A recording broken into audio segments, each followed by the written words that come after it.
Every parent knows the weight of failing their children, but Jack Calder carried that burden like a stone in his chest every single day.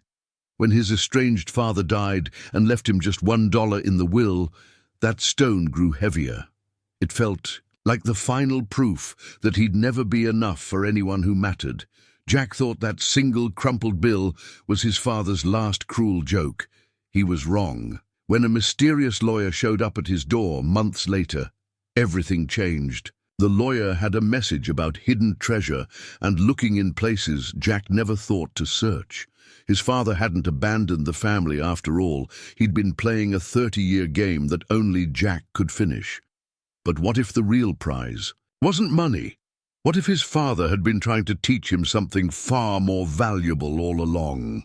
Before we jump back in, tell us where you're tuning in from. And if this story touches you, make sure you're subscribed, because tomorrow I've saved something extra special for you. The alarm clock's harsh buzz cut through Jack Calder's restless sleep at 4:30 in the morning, same as it had for the past 8 months. He rolled over in the narrow bed, his back protesting against the cheap mattress that had seen better decades. Through the thin walls of their rental duplex, he could hear the neighbor's television already blaring, another early riser heading to a job that barely paid the bills. Jack's calloused fingers found Sarah's wedding ring on the nightstand, a simple gold band he'd kept there since her funeral 2 years ago. Each morning, he held it for just a moment, feeling the smooth metal, warm under his touch. It was a ritual that grounded him, a connection to the woman who'd believed he could be more than he'd become. Sarah would have known what to do about everything. The unpaid bills stacked on the kitchen counter, Emma's college applications they couldn't afford to pursue, the way Marcus had grown quiet since starting middle school, little Lucy's nightmares about losing another parent. The house creaked as Jack padded down the hallway, checking on his children out of habit. Emma's room first. His 16-year-old daughter slept with textbooks scattered across her bed, exhausted from another late night of studying and her part-time job at the local diner. She'd inherited Sarah's determination and her mother's gentle strength, but Jack worried about the weight she carried, trying to be the woman of the house when she should just be a teenager figuring out her place in the world. Marcus's door stood, slightly ajar, revealing the 12-year-old curled up with an old baseball glove Sarah had bought him 3 summers ago. The boy had talent, real talent, but Jack couldn't afford the league fees or the equipment that might give his son a real chance. Every week Jack watched other kids with their matching uniforms and private coaches, knowing Marcus was just as good, but lacking the opportunities that money could buy. 8-year-old Lucy's room was a shrine to colorful drawings and stuffed animals, but lately her artwork had grown darker. Purple crayon families, where the daddy figure stood far away from the mommy and kids. Lucy missed her mother with the pure, unguarded grief of childhood, and Jack often felt helpless against the questions she asked about why people had to die and leave the people they loved behind. In the kitchen, Jack started the coffee maker, a wedding gift from Sarah's mother that had somehow survived 15 moves and countless mornings just like this one. The ritual of measuring grounds and adding water gave his hands something to do, while his mind wandered to the growing pile of medical bills from Sarah's final months. The insurance had covered most of the treatments, but most still left them, with debts that would take years to pay off, assuming nothing else went wrong. His phone buzzed with a text from Tom Bradley, his supervisor at the community center. "Need you to stay late tonight. Johnson called in sick again." Jack typed back. A quick confirmation, though staying late meant missing Lucy's school play rehearsal.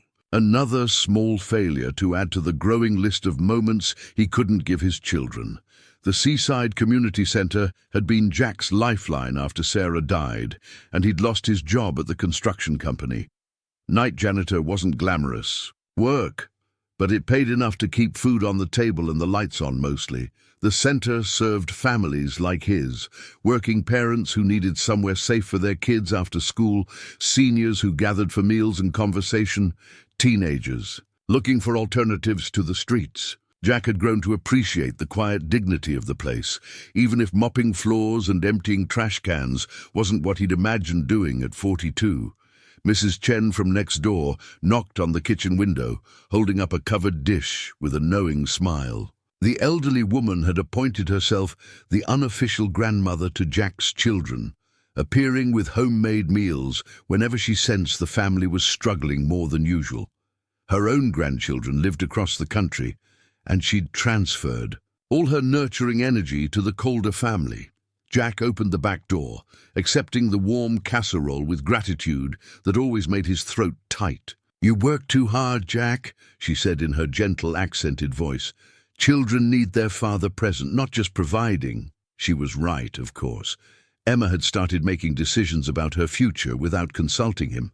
Marcus barely spoke, unless directly asked a question, and Lucy clung to him with an intensity that worried the school counselor. They were all trying to protect each other, tiptoeing around their shared grief and financial stress like survivors of some ongoing disaster.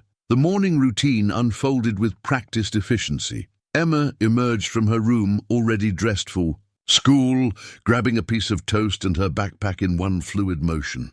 She kissed Jack's cheek, a gesture that reminded him painfully of Sarah, and headed for the door. "Pick up Lucy from aftercare," she reminded him. "I've got a double shift at the diner." Marcus appeared next, sleep still heavy in his eyes, but moving with the careful quietness he'd developed since his mother's death. He accepted Mrs. Chen's casserole gratefully, eating with the methodical focus of a growing boy who understood food wasn't unlimited in their house. Lucy bounded into the kitchen last, her blonde hair wild from sleep, chattering about her upcoming performance as a sunflower in the school play. Her excitement was infectious and heartbreaking. She threw herself into joy with the same intensity she brought to her worries about losing people she loved. "Daddy, you're coming tonight, right? I practiced my lines about how sunflowers always face the sun, even when it's cloudy." Jack's heart clenched. Tom's text about working late meant missing another milestone, another moment he couldn't get back. But the overtime pay would cover Lucy's school lunch account, which had fallen behind again. "I'll try, sweetheart. Daddy has to work, but maybe Emma can record it for me." The disappointment in Lucy's eyes was quickly masked by her determination to be brave, another small tragedy in a life that had already asked too much of her young heart. After the children left for school, Jack sat alone in the quiet kitchen, holding his coffee cup and staring at the stack of bills that seemed to multiply overnight. Medical debt, utilities, rent, car repairs. Each envelope represented another month of struggle, another reminder that he was barely keeping his family afloat. The irony wasn't lost on him that his own father, Richard Calder, lived less than 20 miles away in a mansion overlooking the coast, wealthy enough to solve every problem Jack faced with what would amount to pocket change. But Richard had made his position clear 15 years ago when Jack married Sarah against his wishes. "You're choosing a life of mediocrity," his father had said.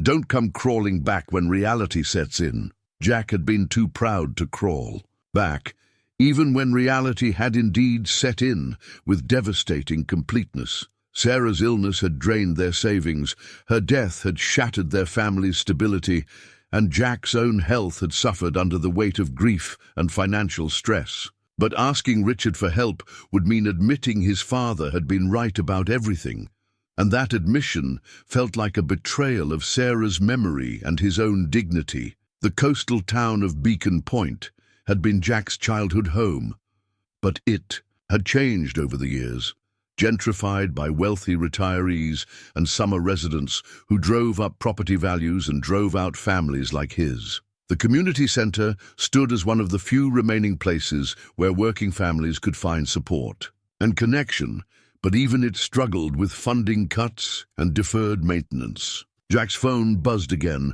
a reminder from the school about Lucy's play. He stared at the screen, torn between love for his daughter and the practical reality that missing work meant missing money they desperately needed. This was parenthood. In poverty, A constant series of impossible choices between being present and providing, between immediate needs and future dreams. As he prepared to leave for his morning job search, he'd been looking for day work to supplement his night job. Jack caught sight of himself in the hallway mirror. The man looking back was thinner than he'd been a year ago, with lines around his eyes that spoke of too many sleepless nights and too many worries. His hair, once the same sandy brown as Marcus's, now showed silver at the temples.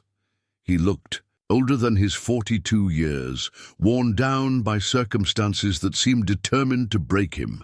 But in his reflection, he also saw Sarah's faith in him, his children's need for him, and somewhere deep beneath the exhaustion, the stubborn strength that had kept him standing through everything life had thrown at their family. Today would be another day of small battles and smaller victories, another day of choosing hope over despair, another day of proving that love, even when stretched thin by poverty and loss, was still the most powerful force in any family. Jack grabbed his keys and headed for the door, carrying Sarah's ring in his pocket like a talisman against the day's challenges, unaware that everything he thought he knew about his father, his family, and his own worth was about to change forever. Certified letter arrived on a Tuesday morning, 3 weeks after Jack had missed Lucy's sunflower performance. The envelope bore the letterhead of Pemberton Walsh and Associates, attorneys at law, and Jack's name, written in formal script that somehow managed to look both important and ominous. Emma found it first, sliding it across the kitchen table with the careful neutrality she'd developed whenever anything official arrived. Medical bills, overdue notices, legal documents, they'd all become part of their family's landscape of worry. "It's about Grandpa Richard," she said quietly, reading over Jack's shoulder as he opened the envelope with trembling fingers. The first document was a death certificate. Richard Calder, age 68, had died of heart failure in his sleep exactly 1 month ago. Jack stared at the paper, feeling an unexpected hollowness where anger had lived for so long. His father was gone, and somehow that seemed impossible. Richard had been such a constant presence in Jack's thoughts, a source of resentment and regret, that his actual absence felt surreal. Marcus appeared in the doorway, backpack slung over his shoulder, ready for school. "What's wrong, Dad?" "Your grandfather died," Jack said, the words feeling strange in his mouth. The children had never met Richard, had never even seen a recent photograph. He'd been more myth than man in their lives. The rich grandfather who wanted nothing to do with them. Lucy climbed into Jack's lap, her small face serious. "The mean one who made you sad." Jack winced. In trying to explain his father's absence without poisoning his children against their grandfather, he'd apparently failed on both counts. "He wasn't mean, sweetheart. He was just complicated." The second document in the envelope was a notice to attend the reading of Richard Calder's last will and testament. Jack's hands shook as he read the appointment time, Thursday at 2 p.m. at the law offices in downtown Beacon Point. He would have to ask Tom for time off, which meant losing pay they couldn't afford to lose. Thursday arrived grey and drizzling, the kind of Pacific Northwest weather that seemed designed to match Jack's mood. The law office occupied the top floor of the oldest building in Beacon Point's historic district, all polished wood and leather chairs that spoke of money and tradition. Jack felt out of place in his one good suit, the same black suit he'd worn to Sarah's funeral.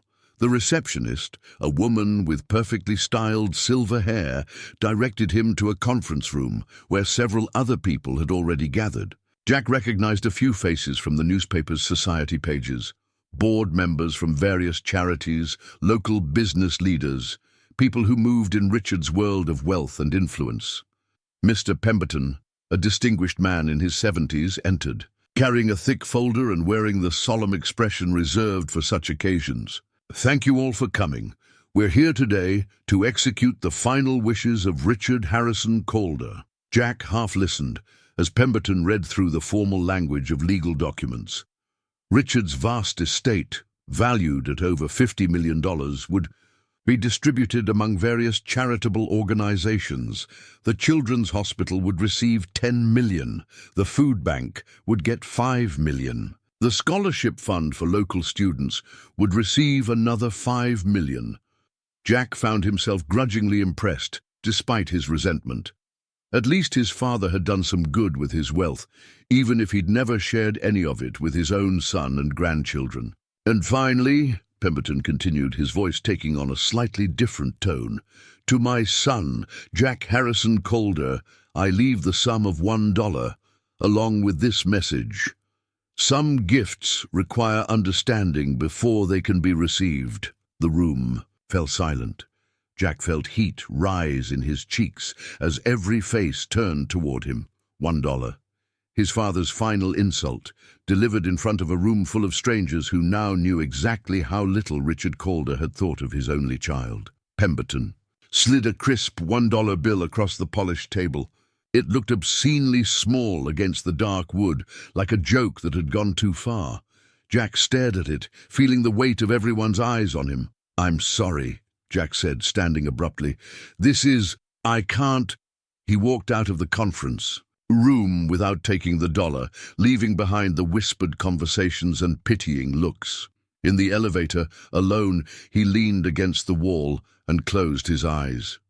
His father's final message was crystal clear. Even in death, Richard wanted Jack to know he was worth exactly $1. The drive home passed in a blur of rain and rage. Jack found himself taking the long way, driving past Richard's estate on the cliffs overlooking the ocean. The massive house sat dark and empty behind its iron gates, a monument to wealth and isolation. Had his father died alone in that huge house? Had he thought of Jack at all in his final moments? At home, the children were waiting with Mrs. Chen, who had prepared another of her healing meals. Jack tried to compose himself before walking through the door, but Emma's sharp eyes missed nothing. "How did it go?" she asked. Jack pulled out his phone and showed them a photo he'd taken of the dollar bill before leaving the law office. "Your grandfather left me $1. That's it. $1. The silence that followed was heavy with shared understanding of what that meant. Not just the money, though God knew they needed every penny, but the final confirmation that Richard Calder had never forgiven his son for choosing love over wealth, family over status. Marcus picked up the phone, studying the image of the dollar bill. Why would he do that? "Because he was angry with me for marrying your mother," Jack said, the truth feeling both liberating and painful. "He wanted me to marry someone from his world, someone who could help him build some kind of dynasty. When I chose your mom instead, he cut me off." Lucy's eyes filled with tears. "But Mama was the best person ever." "Yes, she was," Jack said, pulling his youngest daughter close. "And I'd make the same choice again every single time." Emma stood at the kitchen window, looking out at the rain. "So that's it. We're still broke, and now we know for sure that Grandpa hated us." "He didn't hate you," Mrs. Chen interjected gently. "Hate is not the same as hurt pride. Sometimes people who love us make terrible choices because they don't know how to show that love properly." Jack wanted to believe her, but the evidence seemed overwhelming. 15 years of silence, followed by a $1 inheritance that felt like a slap across the face from beyond the grave. His father had made his feelings perfectly clear. That night, after the children were asleep, Jack sat in his small bedroom holding the photograph of the dollar bill. He'd left the actual bill at the law office, refusing to bring that symbol of rejection into his home. But the image on his phone seemed to burn into his retinas, proof of his father's final judgment. He thought about calling Pemberton's office to officially refuse even this insulting inheritance, but something stopped him. Maybe it was Mrs. Chen's words about hurt pride and terrible choices. Maybe it was the nagging feeling that his father's message, "Some gifts require understanding before they can be received," meant something more than it appeared to. Or maybe he was just too tired to fight anymore. The dollar bill would sit in some lawyer's safe, and Jack would continue his daily struggle to keep his family afloat knowing now with absolute certainty that no help would ever come from the father who had chosen wealth over love, reputation, over family. As Jack finally drifted off to sleep, he didn't notice the car parked across the street or the woman inside watching his house with the patient attention of someone who understood that some stories take time to unfold properly. Elena Martinez had been waiting for this moment for months, and now that Richard Calder's final game had begun, she would make sure his son understood the rules before it was too late to play. Elena Martinez knocked on Jack's door exactly 1 week after the will reading, arriving during the dinner hour when she knew the whole family would be home. Through the window, she could see them gathered around their small kitchen table, a scene of comfortable chaos that would have made Richard proud if he'd allowed himself to witness it. Jack opened the door, wearing a stained work shirt, and the wary expression of a man who'd learned that unexpected visitors rarely brought good news. Elena recognized his features immediately, the same strong jawline as his father, the same penetrating blue eyes, though Jack's held a wariness that Richard's had never shown. "Mr. Calder, I'm Elena Martinez. I was your father's attorney. May I come in?" Jack's face hardened. "If this is about that dollar, you can keep it. I don't want anything from him." "It's not about the dollar," Elena said gently. "Well, not entirely. Your father left specific instructions for me to contact you exactly 1 week after the will reading. He said you'd need time to process before you could hear what he really wanted to tell you." Emma appeared at Jack's shoulder, curious about the well-dressed woman at their door. "Dad, is everything okay?" Elena smiled at the teenager. "You must be Emma. Your grandfather talked about you often. He was very proud of your academic achievements." "He never met us," Emma said, confusion clear in her voice. "No," Elena agreed. "But he knew about you, all of you. May I please come in? I think you'll want to hear this sitting down." Jack reluctantly stepped aside, leading Elena into their modest living room. Marcus and Lucy peered around the corner from the kitchen, their curiosity overcoming their usual shyness around strangers. Mrs. Chen emerged from the kitchen as well, having been helping with dinner when Elena arrived. Elena opened her briefcase and withdrew a leather-bound journal, its pages yellowed with age and heavy use. "Your father kept this for the last 15 years of his life. Every entry is about your family." She handed the journal to Jack, who accepted it with obvious reluctance.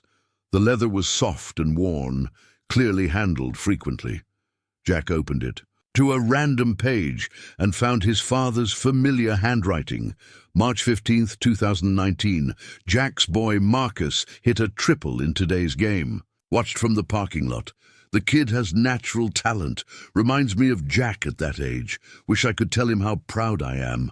But I made my choice. Some distances become too wide to cross. Jack's hands trembled as he turned more pages. Entry after entry detailed moments from their lives. Emma's honor roll achievements, Lucy's first steps, Sarah's cancer diagnosis. His father had been watching, documenting, caring from a distance that Jack had interpreted as abandonment. "How?" Jack whispered.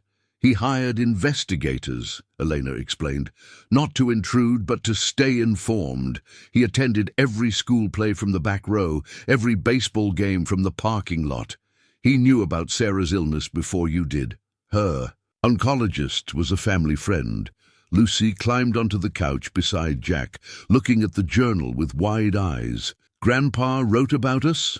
Elena nodded. "Every birthday, every achievement, every challenge your family faced, he documented it all. Because he loved you, but he believed his presence in your lives would bring you more harm than good." "What kind of harm?" Emma asked, settling into a chair across from them. Elena exchanged glances with Jack, measuring how much truth this family was ready to handle. "Your grandfather made some powerful enemies in his business dealings. He received death threats, attempts at extortion. When Jack chose to marry Sarah and start a family, Richard made the decision to distance himself to protect you all. So he was protecting us by abandoning us." Jack's voice carried years of accumulated pain. "He was protecting you by making himself appear to abandon you," Elena corrected. "There's a difference, though I understand why it wouldn't feel that way to you." She reached into her briefcase again and withdrew a manila envelope. "Your father's final instructions were very specific. He wanted you to have this journal first, to begin understanding his perspective. Then, if you chose to continue, he left additional information that would lead you to the full truth." Jack opened the envelope and found a single piece of paper with an address written in his father's handwriting. "The Beacon Point Lighthouse, Sunset, any day you're ready to understand." "The lighthouse has been abandoned for years," Marcus said, leaning over to read the address. "Not abandoned," Elena said, "maintained. Your father has been using it as a place to think, to remember. He wanted you to meet him there, in a sense." Mrs. Chen, who had been listening quietly from the doorway, finally spoke. "Mr. Jack, sometimes the people who love us most make choices that hurt us in order to protect us. It doesn't make the hurt less real, but it might make the love more clear." Jack closed the journal and looked around at his family. Emma's intelligent eyes full of questions, Marcus's curiosity overcoming, his usual reserve, Lucy's innocent confusion about the grandfather she'd never known. They deserved to understand their history, even if Jack wasn't sure he was ready for more revelations. "What's really at the lighthouse?" he asked Elena. "I don't know," she admitted. "Your father was very specific that I wasn't to know everything. He said this journey was meant for you alone, though he hoped your family would join you when you were ready." Emma stood up suddenly. "I want to go. I want to understand why he stayed away." "Emma," Jack began. "No, Dad. We've lived our whole lives thinking our grandfather didn't care about us. If there's a chance that isn't true, don't we owe it to ourselves to find out?" Marcus nodded agreement. "What if he had good reasons? What if we've been wrong?" "About everything." Lucy looked between her siblings and father. "Can we go tomorrow? I want to see where Grandpa went to think about us." Jack stared at the address, feeling the weight of decision. Part of him wanted to refuse, to protect his family from potential disappointment or manipulation. But another part, the part that had always wondered if he'd misunderstood something fundamental about his father, wanted answers to questions that had haunted him for 15 years. "If we do this," he said finally, "we do it together, all of us. And if it turns out to be some kind of cruel game, we leave and never look back." Elena stood, gathering her things. "Your father believed you would choose to understand rather than to judge. He said you inherited your mother's heart, but his stubbornness and that combination would eventually lead you to the truth." After Elena left, the family sat in their living room, passing the journal between them, reading entries about their own lives, written by a man they'd never known was watching. Each page revealed a grandfather who had celebrated their victories from afar and worried about their struggles in silence. As the evening wore on, Jack found himself planning a trip to the lighthouse, curious despite his caution about what other secrets his father had left behind.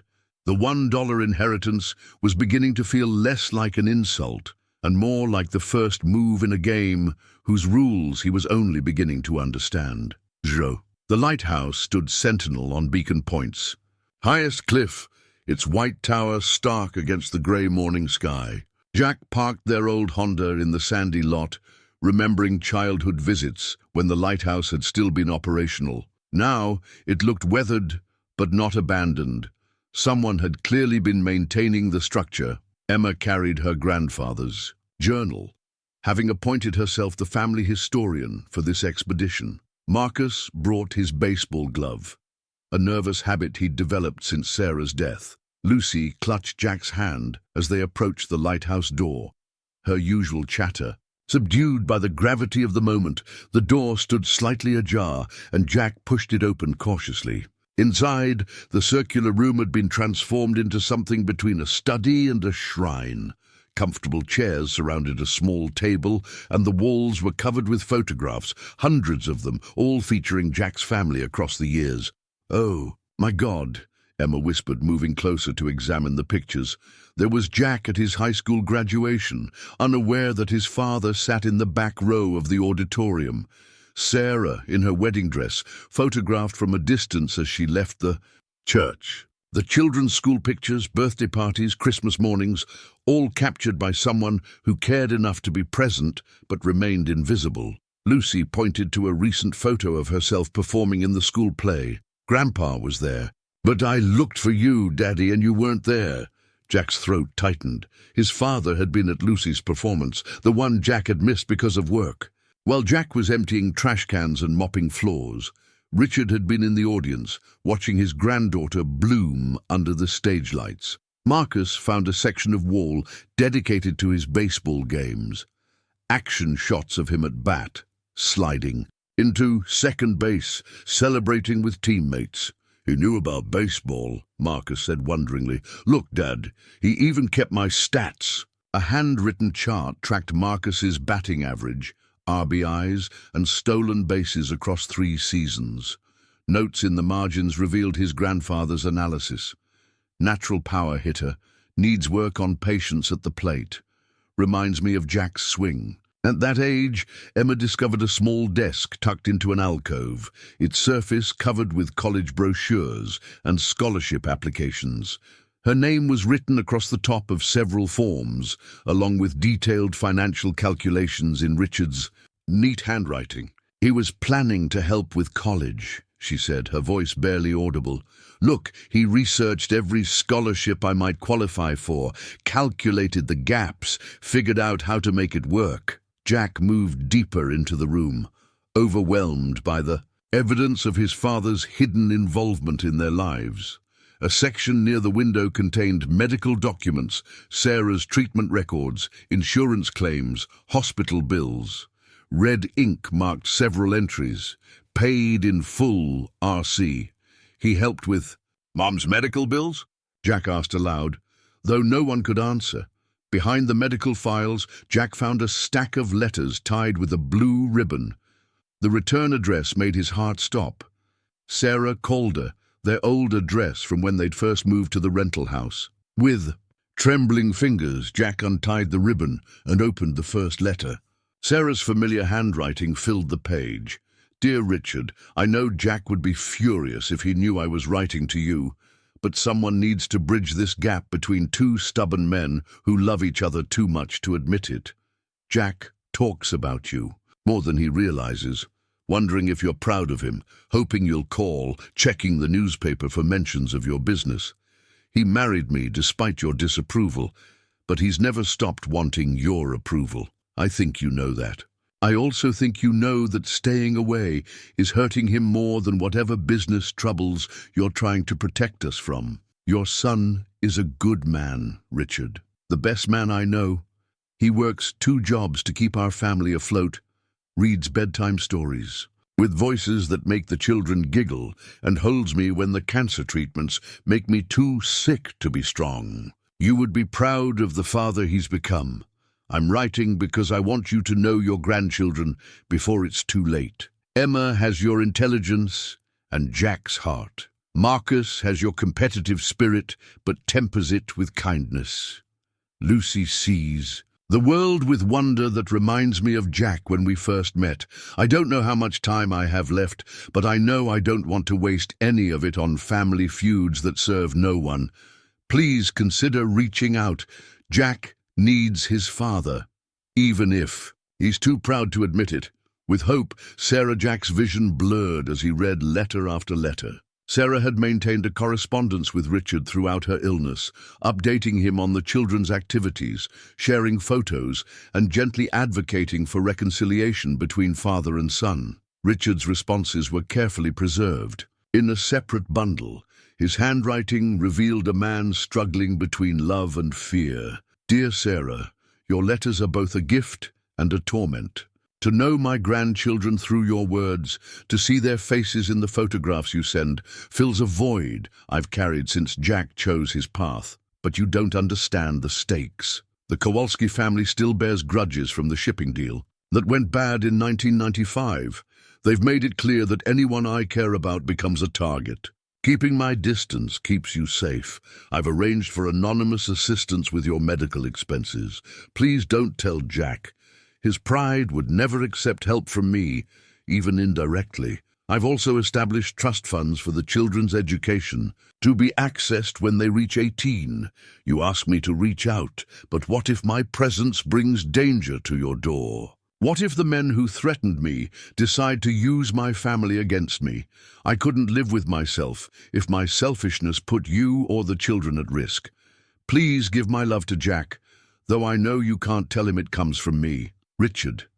The correspondence continued through Sarah's final months, her handwriting growing weaker, but her determination to reunite father and son never wavering. Her last letter, dated just 2 weeks before her death, contained a simple request. Richard, when I'm gone, Jack will need you more than ever. I won't be there to soften his edges or encourage his heart. Promise me you'll find a way to let him know he's loved. Our children deserve to know their grandfather, and you deserve to know them. Don't let pride steal what time you have left. The final letter in the bundle was from Richard to Sarah, but it was marked unsent in red ink. My dearest Sarah, by the time you read this, you'll be gone, and I'll have lost my chance to thank you properly for trying to heal what I thought was beyond repair. You were right about everything. About Jack's character, about the children's need for family, about the futility of letting fear govern love. I've made arrangements for after my death. I can't repair the damage I've done while I'm alive, but perhaps I can give Jack the truth posthumously. I've left him a trail of breadcrumbs that will lead him here, to this room, to these letters, to the understanding that some distances are meant to be crossed, even if it takes a lifetime to find the bridge. Thank you for loving my son completely and for trying to love me despite my failures. Take care of him from wherever you've gone. I'll try to take care of him from here. All my love and regret. Richard. Jack sat heavily in one of the lighthouse chairs, surrounded by his family and the evidence of a love he'd never recognized. Emma curled up beside him, reading over his shoulder. Marcus examined more photographs, and Lucy discovered a toy chest filled with gifts that had never been given, birthday presents, Christmas surprises, just because treasures that Richard had collected but never found the courage to deliver. As afternoon sunlight slanted through the lighthouse windows, Jack began to understand that his father's greatest inheritance wasn't money. It was the painful wisdom that love sometimes requires sacrifice. Distance sometimes protects better than presence, and pride is often just fear wearing a more acceptable face. The $1 bill suddenly made sense as the first piece of a larger puzzle, designed to bring him here, to this moment of revelation, when he could finally see his father clearly. At the bottom of the toy chest, beneath years of accumulated gifts that Richard had never found the courage to deliver, Emma discovered an ornate brass key attached to a small card. The key was old and heavy, its surface green with age, and the card bore another message in Richard's careful handwriting. The highest point sees the clearest picture. Look where light once guided ships to safety. Jack turned the key over in his palm, feeling its weight. Another riddle, he said, though his tone held curiosity rather than frustration now. Marcus studied the card. Ships to safety. He's talking about the lighthouse beacon, right? But this lighthouse doesn't work anymore. Maybe it does, Emma said, moving toward the spiral staircase that led to the upper levels of the lighthouse. Come on, let's see what this key opens. The family climbed the narrow stairs together, their footsteps echoing in the confined space. Lucy counted each step aloud, her voice bouncing off the curved walls. At the top, they emerged into the lantern, room where the lighthouse beam had once warned ships away from the rocky coast. The original beacon equipment had been removed years ago, but the room wasn't empty. Instead, it had been converted into what could only be described as a memory vault. Glass display cases lined the circular walls, each containing artifacts from Jack's life and family history. The brass key fit perfectly into the lock of the central display case. Inside, Jack found his high school yearbook, open to his graduation photo. along with newspaper clippings about his wedding to Sarah. But it was the item at the center that took his breath away. A framed photograph of 4-year-old Jack sitting on Richard's shoulders at this very lighthouse, both of them squinting into the sun and grinning with unguarded joy. "You came here with Grandpa when you were little?" Lucy asked, studying the photo. Henry Walsh pulled out a folder marked "Foundation Documents" and handed it to Jack with the reverence of someone delivering sacred texts. "Your father's final project," he said. "He spent the last 5 years of his life building something he hoped you'd continue." Jack opened the folder to find legal documents establishing the Calder Community Foundation, along with detailed plans for programs targeting working families like his own. But what made his hands shake was the list of properties and investments that had been secretly funding their community for years. "The Seaside Community Center," Jack read aloud, his voice barely steady. "Richard Calder, sole owner since 2010. Emma leaned closer. "Dad, that's where you work, where we all work in a way," Henry said gently. "Your father bought it when the city was going to shut it down for budget cuts. He's been operating it at a loss ever since, funding after-school programs, senior meals, family counseling services. Marcus found his name on a scholarship list. The academic achievement awards that I applied for, those came from Grandpa too." Henry nodded. "Merit-based, though. Your grandfather insisted that any help he provided had to be earned. He never wanted charity, he wanted opportunity." Jack continued reading, discovering the scope of his father's hidden philanthropy. The local food bank, the free medical clinic, the job training programs that had helped dozens of families transition out of poverty, all funded by Richard Calder through a network of anonymous donations and shell companies. "Mrs. Chen," Jack said suddenly, remembering their neighbor's inexplicable financial stability despite her limited income. "Did he help her too?" "Her grandson needed heart surgery 3 years ago," Henry confirmed. "Experimental procedure, not covered by insurance. The hospital called it a research grant, but the money came from your father's medical foundation." Lucy, who had been quietly examining the videotapes, held up one labeled "Lucy's First Steps, 2016. Her small voice was filled with wonder. "Grandpa saw me walk for the first time." "Your father was at the park that day," Henry said softly, "sitting on a bench with a newspaper, pretending to read while watching you toddle around the playground. He came home so excited he could barely contain himself. Kept saying, 'She's going to be a runner just like Jack was.'" Jack remembered that day perfectly. Sarah had been having a good day between chemo treatments, and they'd spent the afternoon at the park as a family. He'd been so focused on helping Lucy navigate the playground equipment that he'd never noticed the man with the newspaper. "How long have you known about all this?" Jack asked Henry. "I've been your father's friend for 25 years, Henry replied. "I was the only one he trusted with the truth about why he stayed away. It ate at him every day, Jack. Every birthday party he watched from a distance. Every school play he attended from the back row. Every family milestone he witnessed. But couldn't share.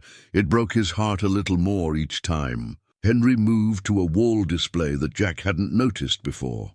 Behind glass, a detailed map of Beacon Point showed colored pins marking various locations. Red pins marked places where the Kowalski family had been active. Blue pins showed properties and businesses that Richard owned or supported. Green pins indicated places where Jack's family spent time. "Your father mapped your entire life," Henry explained. "School routes, work schedules, favorite restaurants, the grocery store where you shopped. He knew your routines better than you did, because he had to stay far enough away to keep you safe while staying close enough to help if you needed it." Emma traced the routes on the map with her finger. "This is insane. He was like a guardian angel we never knew existed." "More like a guardian ghost," Marcus said, and Jack felt the accuracy of that description like a physical blow. Henry reached into his bag again and withdrew a thick envelope. "Your father's final instructions. He wanted you to have this only. After you'd seen everything else, after you understood the scope of what he'd built." Inside the envelope, Jack found a handwritten letter in his father's familiar script. "My dearest Jack, If you're reading this, it means you've chosen to understand rather than to judge, to seek truth rather than to nurse old wounds. I'm proud of you for that choice, though I know I have no right to feel pride in a son I failed so completely. By now you've seen the evidence of my hidden involvement in your life. I hope you understand that every decision I made, from the moment the threats began until the day I died, was motivated by love. Not the love that expresses itself in hugs and birthday cards, but the love that sacrifices its own happiness to ensure the safety of what matters most. I know you're angry. You have every right to be. I robbed you of a father's presence during the years when you needed guidance most. I robbed my grandchildren of a grandfather's love during their most formative years. I robbed Sarah of the family support she deserved during her illness. These are failures I'll carry into whatever comes after this life, but I also know you're questioning everything you believed about our relationship, and that questioning is painful. Let me give you the truth, simply and clearly. I never stopped loving you. Not for one moment, not through one day of our separation. You were always my greatest pride and my deepest regret. Pride in the man you became despite my absence.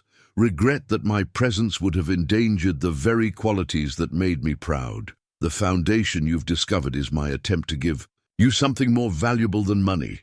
The opportunity to transform a community in ways that I could only dream about. I built the infrastructure, but I always hoped you would become the heart of it. You've spent your adult life believing you weren't enough, not successful enough, not wealthy enough, not worthy of love or respect. These beliefs are my failures. As a father, not truths about your character.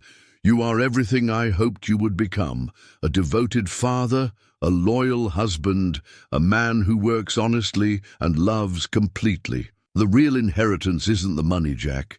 It's the choice I'm offering you now. You can take the wealth and disappear into comfort, or you can take the foundation and transform it into something that lifts up families like yours. You can be the father to your community that I never knew how to be to you. Whatever you choose, know that Sarah was right about everything. She saw the good in both of us and tried to bridge the gap that my fear created. Honor her memory by choosing love. Over fear, connection over protection, presence over absence. Your children are remarkable. Jack, Emma has the intelligence to change the world. Marcus has the heart to heal it. And Lucy has the joy to celebrate every small victory along the way. Be present for their triumphs and their struggles. Don't make my mistakes. I love you. I'm proud of you. I'm sorry it took my death to find the courage to say so. Dad Jack read the letter twice before he could speak, his throat tight with emotions he'd suppressed for 15 years. Around him, his family waited in respectful silence while he processed his father's final words. "What's the real inheritance he's talking about?" Emma finally asked. Henry smiled sadly. "Tomorrow, Elena Martinez will present you with the true will, the one that leaves your father's entire estate to Jack, with the condition that it be used to continue and expand the community foundation. Your grandfather built the structure, but he always intended for your father to give it heart and direction. $50 million, Jack whispered, remembering the figure from the original will reading. Closer to 75 million now, Henry corrected. Your father was very good at making money grow, even when he was giving most of it away. As the sun set over the Pacific, Jack stood in the lighthouse where he'd once felt safely held in his father's arms, finally understanding that Richard had never really let him go. He'd simply loved him from a distance that kept him safe while keeping his father's heart perpetually broken. The $1 bill had been the key to a treasure greater than money.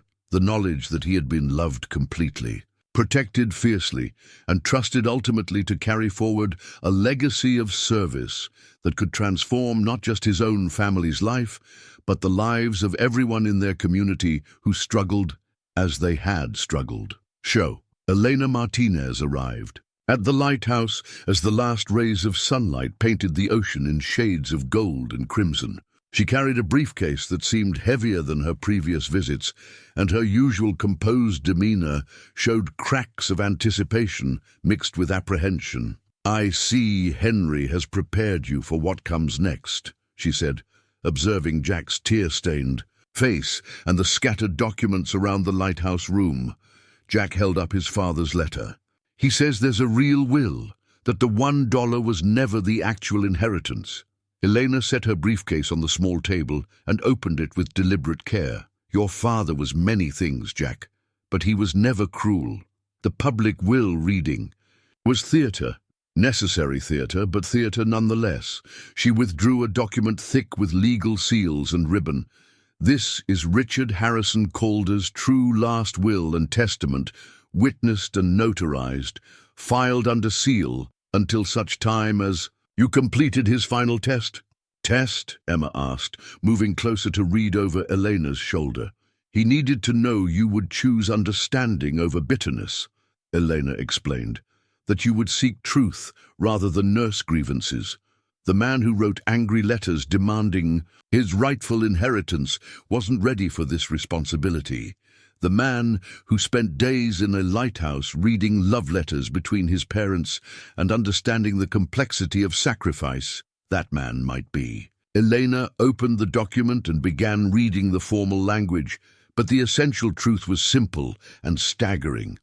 Richard Calder's entire estate, now valued at $78 million, was left to Jack with the sole condition that it be used to establish and maintain the Calder Family Foundation for Community Development. "He's giving us everything," Marcus said, his young voice filled with awe. "Not giving," Elena corrected gently. "Entrusting. There's a significant difference." She turned to a section of the will that outlined the Foundation's mission. The language was precise but emotional, describing programs for working families, educational opportunities for children from low-income households, medical assistance for families facing catastrophic illness, and job training for adults seeking to improve their circumstances. "Your father spent 5 years researching and designing these programs," Elena continued. "He studied what worked in other communities, what failed, what was needed but never attempted. This isn't just money, Jack. It's a blueprint for transforming. Our community takes care of its own." Lucy had climbed into one of the lighthouse chairs and was listening with the serious attention she usually reserved for bedtime stories. "Does this mean we're rich now?" Jack laughed despite his emotional turmoil. "It means we have a big job to do, sweetheart." Elena pulled out another folder. "Your father anticipated that question. The will provides for the family's reasonable needs: housing, education, medical care, a modest living allowance, but the bulk of the wealth is designated for community use. You'll be comfortable but not wealthy in the traditional sense." "What if we don't want this responsibility?" Emma asked quietly. "Or what if we're not qualified to manage this much money and help this many people?" Elena smiled. "Your father anticipated that question too." She withdrew a final document from her briefcase. "If you choose not to accept the Foundation directorship, the estate will be liquidated and donated to established charities. You'll receive the original $1 inheritance, plus a small trust fund that will ensure the children's college education and basic family security." "So we really could walk away," Jack said, understanding the full scope of his father's final gift. "He's not forcing this on us. Richard wanted to give you the choice. He never felt he had," Eleanor explained. "When the threats began, he felt trapped by circumstances beyond his control. This time, the choice is entirely yours." Henry, who had been quietly watching from near the windows, finally spoke. "There's something else you need to know before you decide. Your father wasn't just building this foundation for the community. He was building it for you, Jack. He believed that helping others heal would help you heal too." Elena nodded. "Richard struggled with depression after your mother died, and again after he made the decision to distance himself from your family. He found that his anonymous charitable work was the only thing that gave his life meaning.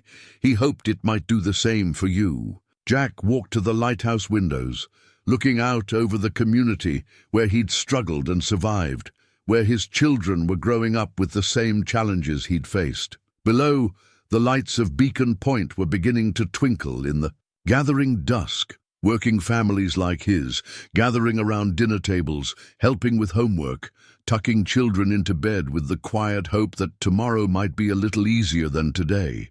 What would we actually do? He asked. Day to day, I mean. How does a foundation work?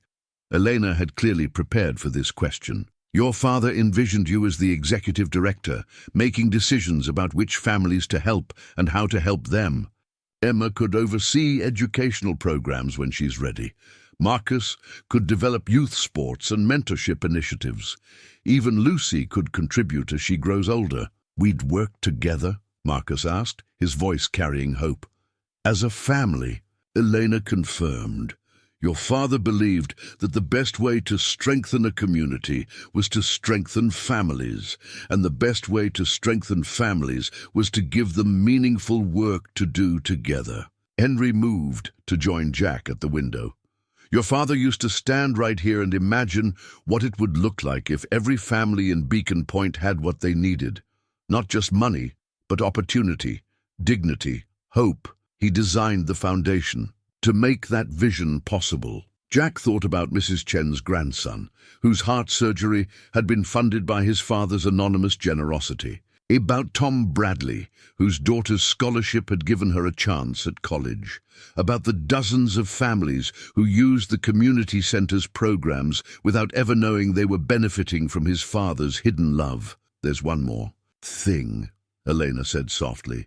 Your father left personal messages for each of you, videos he recorded in the months before his death. He wanted you to hear them only after you'd made your decision about the foundation.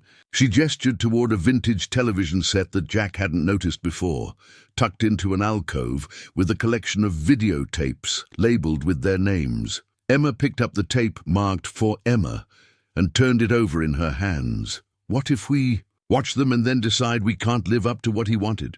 Then you'll know you made an honest decision based on complete information, Elena replied. Your father's love for you isn't conditional on accepting his final gift. He'll be proud of whatever choice you make, as long as you make it together as a family. Jack gathered his children around him in the lighthouse where his father had once lifted him high enough to see the whole world. The brass key that had unlocked so many secrets now felt like a symbol of possibility rather than obligation. What do you think? He asked his children. Are we ready to find out what Grandpa wanted? To tell us directly? Lucy nodded solemnly. I want to hear his voice. I want to know what Grandpas sound like. Marcus cleared his throat.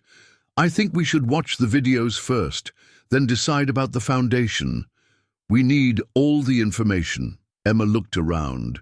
The lighthouse room, taking in the photographs, the documents, the evidence of a love that had never wavered despite the distance it had maintained. I think Grandpa spent his whole life preparing us for this moment.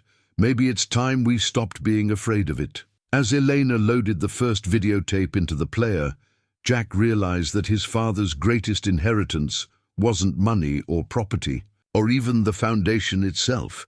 It was the opportunity to transform pain into purpose, to turn a lifetime of feeling not enough into the power to ensure that other families would always have enough. The $1 bill had been the first move, in a game designed not to test Jack's worthiness, but to reveal it. Now, surrounded by his children in the place where his father had once promised him he could see the whole world, Jack was finally ready to look. The television screen flickered to life, and suddenly Richard Calder was in the room with them. Not the distant, intimidating figure from Jack's memories, but a tired, gentle man with silver hair and eyes that held decades of regret and love. Hello, Emma, Richard's recorded voice said, and Jack's 16-year-old daughter gasped at hearing her name spoken by the grandfather she'd never met. If you're watching this, it means your father has chosen to understand rather than to judge. And I'm so grateful for that choice. Richard sat in what appeared to be his study, surrounded by books and photographs. His hands, which Jack remembered as strong and commanding, now showed the tremor of illness and age. "I want to tell you about the day you were born," Richard continued, his voice growing stronger as he spoke. "Your father called me from the hospital, so excited he could barely speak coherently. 'She's perfect, Dad,' he said. 'She has Sarah's eyes and the strongest grip I've ever felt. I wanted so badly to come see you, to hold my first grandchild, but the threats were at their worst then. So I sat in the hospital parking lot for 3 hours, watching the windows of the maternity ward and crying like a child." Emma wiped tears from her eyes as her grandfather continued. "I've watched you grow into a young woman of remarkable intelligence and character. Your essay about economic inequality in coastal communities, yes, I read it online when your school posted it, showed insight that would impress seasoned economists. You have the power to change how societies think about fairness and opportunity. Never doubt that." The video shifted to Marcus's message. Richard's expression softened further as he addressed his grandson. "Marcus, my boy, you have your father's natural athletic ability, but more importantly, you have his instinct to protect others. I've watched you step between bullies and smaller children, seen you share your lunch with classmates who forgot theirs. These small acts of kindness matter more than any trophy you might win." Jack watched his 12-year-old son absorb his grandfather's words with the hunger of a child who had never experienced unconditional male approval from an elder. "I've left specific instructions for your baseball development," Richard continued. "There's a former major league coach in Portland who owes me a favor. He's expecting your call when you're ready. But remember, the goal isn't to make you famous. It's to teach you that dedication and practice can overcome almost any obstacle." Lucy's video began with Richard holding up a small, hand-carved wooden sunflower, clearly made by someone who was more enthusiastic than skilled. "Lucy, my sunshine, I made this for you while I was learning about your school play. I'm sorry I wasn't there to give it to you in person, but I hope it reminds you that sunflowers are smart flowers. They always turn toward the light, even on cloudy days." Lucy clutched the real wooden sunflower that Elena had quietly placed. In her hands, her 8-year-old heart overwhelmed by this tangible proof of her grandfather's love. "You bring joy everywhere you go, sweetheart. I've watched you comfort your friends when they're sad, celebrate with them when they're happy, and find wonder in ordinary moments that adults forget to notice. Never lose that gift. The world needs people who remember how to find light in dark places." Finally, the tape changed to Jack's message, and father faced son across the barrier of death with an intimacy they'd never achieved in life. "Jack," Richard's voice broke slightly on his son's name. "My greatest pride and my deepest regret. I've spent 15 years trying to find words that could bridge the gap my fear created, and I realize now that no words will ever be enough." Richard stood and moved to a window, looking out at a view that Jack recognized as the ocean visible from the family estate. "I want to tell you about the night you were born. I had just received the most serious death threat yet. Detailed plans about how they would hurt anyone I cared about. I held you for exactly 10 minutes before the terror overwhelmed me. What if loving you put you in danger? What if my enemies decided to use my son against me?" Richard turned back to the camera, his face etched with pain. "I made a choice that night to love you from a distance, to protect you by appearing not to care. It was the most painful decision of my life, and I've regretted it every day since. But I never regretted having you, Jack. You were never the problem. I was." Jack felt Emma's hand slip into his as his father continued speaking directly to him across the years of silence. "I know you think you've failed because you couldn't provide everything your family needed. I know you blame yourself for struggles that were never your fault. But Jack, you succeeded in ways I never could. You raised 3 remarkable children while holding down jobs and caring for a sick wife. You chose love over wealth, family over status, presence over protection.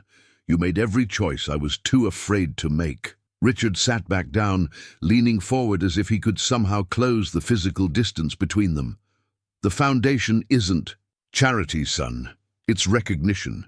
You've spent your life proving that character matters more than circumstances, that love matters more than money, that showing up matters more than showing off. I'm asking you to take those lessons and scale them up. Be the father to this community that I never knew how to be to you. The video paused, and Richard seemed to gather himself for his final words. I love you, Jack. I'm proud of the man you've become, and I'm sorry it took my death to find the courage to tell you so. Whatever you choose to do with this inheritance, know that you already possess everything that matters most: the love of your children, the respect of your community, and the strength to face any challenge. The screen went dark, leaving the lighthouse room in contemplative silence. Jack sat surrounded by his family, processing 30 years of misunderstanding that had been reframed in 30 minutes of recorded truth. Elena spoke first. Your father recorded those messages 6 months before he died. He spent weeks rehearsing what he wanted to say, determined to get it right. Why didn't he just call? Marcus asked, his voice small and confused. If he loved us, why didn't he just pick up the phone? Henry answered gently. Because he knew that once he heard your voices, he wouldn't be able to stay away. And the threats were real, Marcus. There were FBI reports, police investigations. Your grandfather chose to break his own heart rather than risk yours. Jack stood and walked to the lighthouse windows, looking down at the community center where he'd spent countless nights mopping floors and emptying trash, never knowing he was working in a building his father owned and operated as an act of love. What happens if we say yes? He asked Elena. What are the actual next steps? Tomorrow morning we transfer ownership of all Foundation assets to you. You'll meet with the current program directors. There are 12 of them, managing everything from the food bank to the scholarship programs. You'll have complete authority to expand, modify, or create new initiatives. And if we say no, the assets are liquidated within 60 days. The existing programs continue for 1 year while the money is distributed to established charities nationwide. The community center, the medical clinic, the after-school programs, they'll all close when the funding ends. Emma looked around the lighthouse room at the photographs, documents, and videos that revealed the scope of her grandfather's hidden love. How many families are we talking about? How many people depend on these programs directly? About 300 families in Beacon Point and the surrounding area. Indirectly, probably twice that number when you count extended family members, employers who benefit from job training programs, landlords who receive reliable rent from families with stable support systems. Jack thought about Mrs. Chen, about Tom Bradley's daughter, about the dozens of families he saw every day at the community center who were struggling with the same challenges his family faced. The foundation wouldn't just change his family's life. It could transform an entire community's relationship with hope and opportunity. I need to ask you all something, Jack said, turning to face his children. This isn't just my decision. If we do this, it changes all of our lives. Emma, you'd grow up as the daughter of the foundation director. Marcus, Lucy, people would know your family as the one that helps other families. That's a responsibility, but it's also pressure. Emma stood and joined her father at the window. Dad, I've spent 2 years watching you come home exhausted every night from jobs that barely pay our bills. I've seen you choose between groceries and gas money, between my college applications and Lucy's school supplies. If Grandpa is offering us a way to stop struggling and start helping others stop struggling too, shouldn't we at least try? Marcus nodded. Besides, if we don't do it, who will? Grandpa built all this for us, specifically. Maybe we're supposed to be the ones. Lucy, still clutching her wooden sunflower, offered the 8-year-old wisdom that often cuts straight to the heart of complex adult dilemmas. Grandpa said sunflowers always turn toward the light. Maybe the foundation is how we turn toward the light too. As night fell completely over Beacon Point, Jack stood in the lighthouse where his father had once promised him he could see the whole world. Finally understanding that the choice before him wasn't about accepting money or responsibility. It was about accepting the opportunity to transform pain into purpose, struggle into strength, and love into action that could ripple through generations. The next morning dawned clear and bright, as if the Pacific Northwest sky had decided to cooperate with the magnitude of Jack's decision. He stood in the kitchen of their rental house, holding a cup of coffee and staring at the formal documents. Elena had left with them the foundation charter that would transform their family from recipients of hidden charity into stewards of community hope. Emma sat at the kitchen table with her laptop, already researching successful community foundations across the country. Her academic mind had seized on the challenge like a puzzle to be solved. "Dad, look at this," she said, turning the screen toward him. "The Hartford Foundation in Connecticut has programs almost identical to what Grandpa designed. They've lifted the graduation rate in their target neighborhoods by 40% in just 5 years.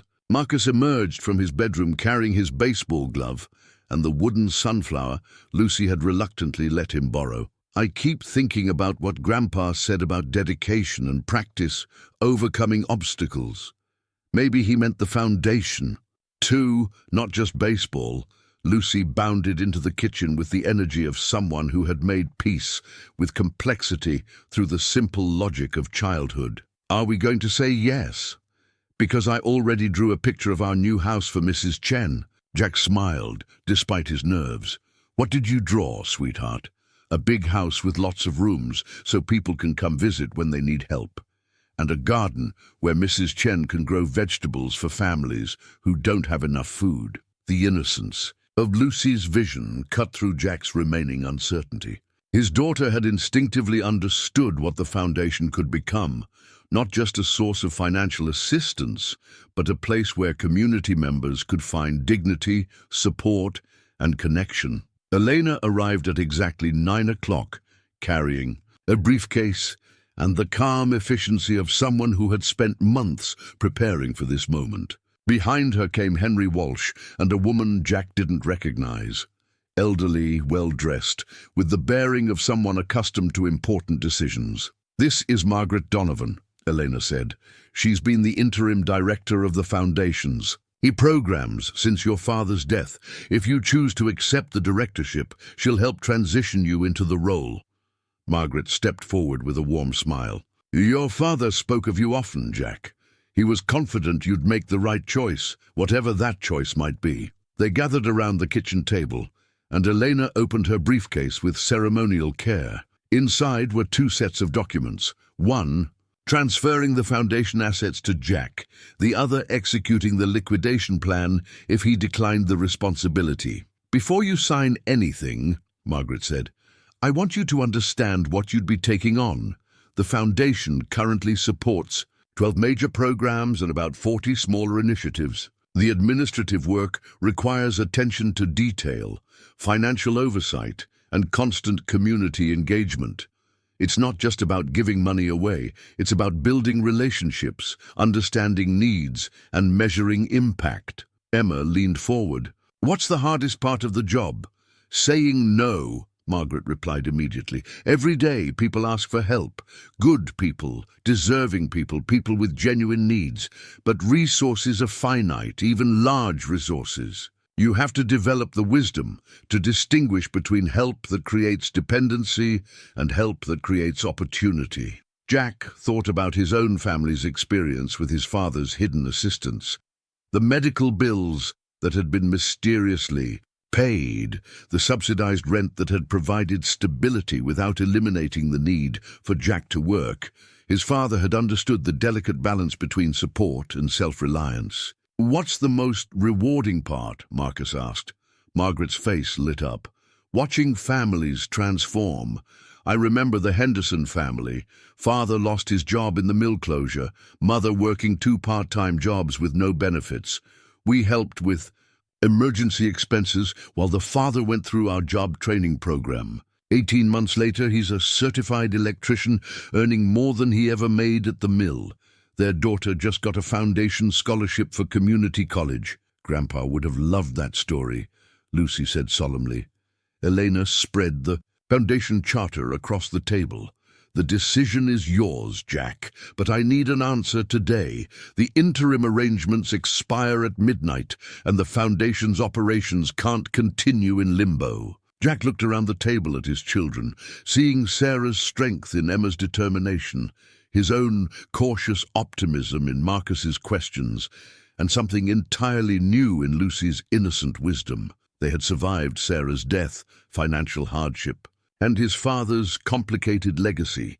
They had learned that love sometimes looked like distance, that strength sometimes looked like struggle, and that gifts sometimes came disguised as challenges. "I have one condition," Jack said finally. Elena nodded. "What is it?" "This has to be a family operation. Emma, Marcus, and Lucy aren't just the director's children. They're part of the Foundation's leadership. Their voices matter in every major decision." Margaret smiled. "Your father hoped you'd say something like that. He believed the Foundation should model the kind of family engagement he wished he'd practiced himself." Jack picked up the pen. Eleanor offered him and looked at the signature line that would transform their lives. Around him, his family waited with the patient attention of people who had learned to trust each other completely. "Are we ready?" he asked. 3 voices answered in unison, "Yes." Jack signed his name with steady hands, each letter representing a choice to transform his father's hidden love into visible action. The moment the pen left the paper, he felt a shift in the room's energy. Not just the legal transfer of assets, but the emotional transition from recipients to stewards, from struggling to serving. Elena gathered the signed documents with the satisfaction of someone completing a years-long mission. "Congratulations, Jack. You're now the executive director of the Calder Family Foundation, with assets of $78 million and the responsibility for improving lives throughout this community." Margaret opened her own folder, revealing organizational charts, program budgets, and contact lists. "Your father's estate includes the community center where you've been working, but also 12 other properties throughout Beacon Point. We operate everything from emergency housing to job training centers." Emma studied the property list with growing excitement. "The old Mackenzie building downtown. That's Foundation property too. Your grandfather bought it last year with plans to convert it into affordable housing for working families. The architectural plans are complete, but the project was waiting for his final approval." Jack remembered the Mackenzie building, a beautiful but deteriorating structure that had sat empty for years while property values pushed working families further from the town center. His father had been planning to create affordable housing in the heart of the community, keeping families close to jobs and schools instead of forcing them to the outskirts. "How soon could we start construction?" Marcus asked, catching his father's enthusiasm. "The permits are approved. The contractors are selected," Margaret replied. "We were waiting for the Foundation Director's authorization to proceed. You could break ground next month if you choose." Lucy had been quietly examining photographs of the various Foundation properties. "This looks like a playground," she said, pointing to an image of a community garden with children playing between raised vegetable beds. "The Riverside Community Garden," Margaret confirmed. "Families can grow their own food while children play in a safe environment. It's been one of our most successful programs, teaching nutrition, building community connections, and reducing grocery expenses for participating families." Jack felt the scope of his father's vision expanding in his mind.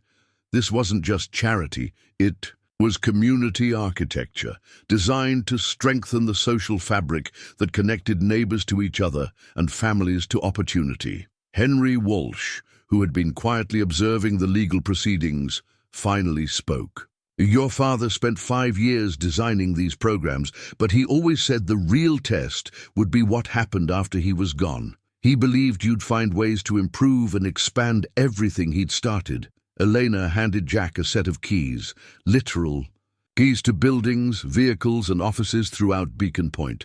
"These represent your father's infrastructure, but not his limitations. You have complete authority to modify, expand, or create entirely new programs based on what you learn about community needs. Margaret smiled. Actually, your father specifically hoped you'd change things. He said Jack would see needs he'd missed and find solutions he'd never considered. Emma looked up from the organizational charts she'd been studying. What about the $1 bill? Does it have any special meaning now that we know the truth? Elena reached into her briefcase and withdrew the original dollar bill from the will reading, the one Jack had refused to take. Your father included specific instructions about this. He wanted it framed and displayed in the foundation offices as a reminder that the smallest gifts sometimes open the door to the largest possibilities. Jack accepted the dollar bill, feeling its symbolic weight. What had seemed like his father's final insult was actually his first gift, the key that unlocked understanding, forgiveness, and purpose. There's one more thing, Margaret said, consulting. Her notes. Your father arranged for a community celebration next month to announce the Foundation's new leadership. He wanted Beacon Point to know that the Calder family was stepping forward to continue and expand the community support programs. A celebration? Lucy asked, her eyes lighting up. Nothing fancy, Margaret assured them. A community barbecue. At the center, with presentations about new programs and opportunities for people to get involved as volunteers. Jack imagined standing before his neighbors, people who had seen him struggle, who had offered quiet support during his family's hardest times, and announcing that the help they'd given him was about to be returned multiplied. Mrs. Chen would be there, Tom Bradley, the families from the community center who had become extended family during the years when his nuclear family felt too small to contain all their grief and hope. Dad, Emma said softly, I think we should create a memorial garden at the community center, something to honor both Mom and Grandpa, but also to give families a place to remember their own loved ones. Jack felt his throat tighten with emotion. A memory garden, where people can go to feel connected to those they've lost. With benches for quiet conversations, Marcus added, and maybe a space where kids can plant flowers for people they miss. Lucy clapped her hands together, and the wooden sunflower Grandpa made for me could be the first thing we put there. Margaret nodded approvingly. Your father would love that idea. He always said the foundation should honor the past while building the future. Elena checked her watch.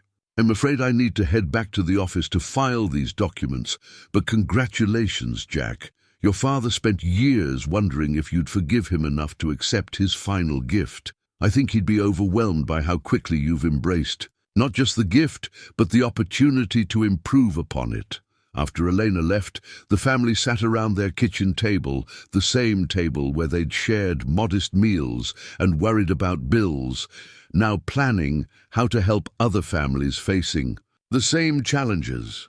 What's our first priority? Jack asked his children. Emma consulted the program lists. The scholarship applications for next year's college students are due in 6 weeks. We could expand the program, maybe add mentoring support. Marcus studied the community center programs, the after-school sports. Leagues are limited by equipment costs. We could outfit every kid who wants to play, regardless of family income. Lucy held up her drawing of the big house with rooms for people who needed help. Can we really have a place where families can stay when they don't have homes? The emergency housing program already exists, Margaret explained, but it's small, only 4 units. With the Mackenzie building renovation, we could house 20 families in transition. Jack felt the magnitude of possibility settling around him like a comfortable weight. For years, he'd focused on his family's immediate needs, fighting to keep their heads above water. Now he had the resources and authority to address the systemic issues that created those struggles for families throughout their community. I want to do something your grandfather never could, Jack said suddenly. I want this foundation to be completely transparent. Annual reports, public meetings, community input on major decisions. No more secrets, no more anonymous gifts. People should know where help is coming from and have a voice in how it's provided. Margaret smiled. That's exactly the kind of evolution your father hoped you'd bring to his work. As afternoon sunlight streamed through their kitchen windows, Jack realized that his father's greatest inheritance wasn't the money or the foundation infrastructure. It was the opportunity to transform a lifetime of feeling powerless into the power to change lives, to turn personal struggle into community strength, to ensure that no family in Beacon Point would face the kind of isolation and financial terror that had defined the Calder family's recent years. The $1 bill sat in the center of the table, no longer a symbol of rejection, but a reminder that the smallest acts of faith, choosing to understand instead of judge, to forgive instead of resent, to build instead of tear down, can unlock possibilities that seemed impossible just days before. Henry Walsh gathered his papers and prepared to leave. Your father used to say that love isn't measured by how close you stand to someone, but by how much you're willing to sacrifice to keep them safe and help them thrive. You're about to discover just how much love, $78 million, can express when it's guided by a heart that understands both struggle and hope. As the meeting concluded and their guests departed, Jack stood in his modest kitchen, surrounded by his children and the documents that would transform their lives, finally understanding that his father's distance had never been about love withheld. It had been about love so powerful it was willing to break its own heart rather than risk the hearts it treasured most. 6 months later, Jack stood in the memorial garden behind the Seaside Community Center, watching his children help families plant flowers in honor of loved ones they'd lost. The garden had become the heart of the center's expanded campus, a place where grief and hope mingled in the practical work of making beautiful things grow. Lucy's wooden sunflower held the place of honor near the garden's entrance, weathered now by rain and sun, but still turning its carved face toward the light. Beside it, a bronze plaque read, "In memory of Richard Calder and Sarah Calder, who loved from a distance and up close, and in honor of all families who know that love sometimes requires sacrifice." Emma approached, carrying a clipboard filled with scholarship applications. At 17, she had grown into her role as the Foundation's education coordinator, with the natural authority of someone who understood both academic excellence and financial struggle. "Dad, we have 43 applications for next year's college scholarships. That's triple what Grandpa funded last year. Can we handle that many?" Jack asked, though he already knew the answer. The Foundation's careful investments had grown, even during the months of transition, and community donations had begun supplementing the original endowment as word spread about the Calder family's transparent, collaborative approach to philanthropy. "Easily," Emma replied, "especially with the new mentoring program. High school graduates are coming back to help current students navigate the application process. It's like Grandpa's investment is multiplying itself." Marcus jogged over from the sports fields where he'd been coaching a mixed-age baseball clinic.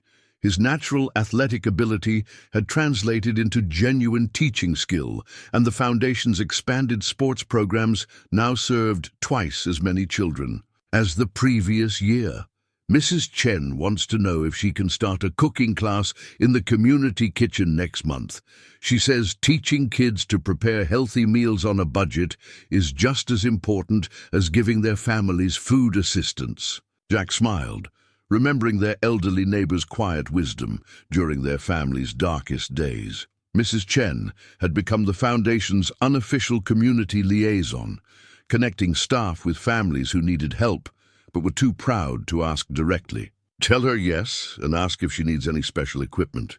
The community barbecue was in full swing around them, families from throughout Beacon Point gathering to celebrate the Foundation's first 6 months under new leadership. Tom Bradley manned one of the grills, having been promoted to facilities manager of the expanded community center. His daughter Sarah, named for Jack's wife, was home from her freshman year of college, funded by a Foundation scholarship that had removed financial stress from her family's celebration of her academic achievements. Mr. Calder, a teenage boy approached hesitantly, carrying a manila envelope. I'm Danny Rivera. My mom said I should give this to you personally. Jack recognized the name. The Rivera family had been among the first to benefit from the Foundation's emergency housing program when Danny's father was injured at work. What is it, Danny? My acceptance letter to the community college engineering program.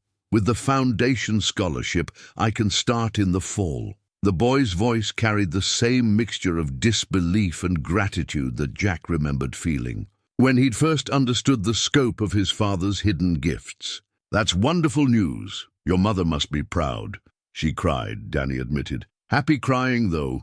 She said nobody in our family has ever gone to college before. As Danny walked away to rejoin his family, Jack felt the familiar surge of purpose that had defined his life since accepting the Foundation directorship.